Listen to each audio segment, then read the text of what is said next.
मराठा समाजास आरक्षण मिळावं या मागणीसाठी संघर्ष योद्धा मनोज जरांगे यांच्या उपोषणास पाठिंबा देण्यासाठी व सगळे सोयरे कायदा लवकर अंमलात आणावा यासाठी करंजीतही तरुणांनी अन्नत्याग आंदोलन सुरू केलंय, तर काही तरुणांनी साखळी उपोषण सुरू केलं असून उपोषणाचा आज तिसरा दिवस आहे।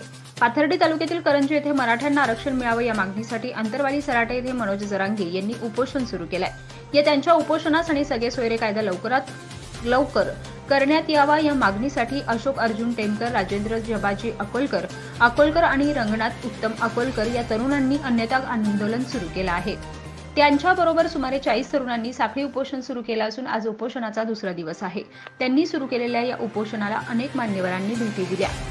त्यांच्या या अन्नत्याग आंदोलनाबरोबरच सुमारे 40 तरुणांनी त्यांच्याबरोबर साखळी उपोषण सुरू केलंय। या साखळी उपोषणात आदिनाथ महादेव अकोलकर, बाळासाहेब केरू अकोलकर, शेखर हनुमंत मोरे, अजित प्रकाश अकोलकर, विकास मोहन अकोलकर, जालिंदर महादेव वामन, कांचनेश्वर शेळके, विठ्ठल किसनराव दानवे, संतोष सुभाष अकोलकर, कानिफनाथ ज्ञानदेव अकोलकर, भाऊ खानवे, बबन मुखेकर, सुभाष अकोलकर सह अनेक तरुणांनी साखळी उपोषणात भाग घेतला आहे। शासनाने जो सगळ्या शहराचा अध्यादेश काढला त्याचं कायद्यात रूपांतर करण्यात यावं आणि जे मराठा समाजाला गुन्हे आहेत ते मागे घेण्यात यावेत आणि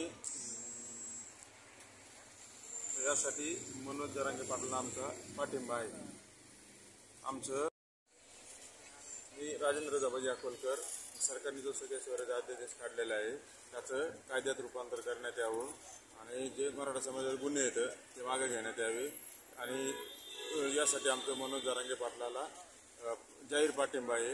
आमचं अशोक अर्जुन टेमकर, रंगनाथ उत्तम अकोलकर अन्नत्याग उपोषण आहे आमचं। जोपर्यंत जरांगे पाटील ठाम आहेत तोपर्यंत आम्ही पण ठाम आहे उपोषणावर।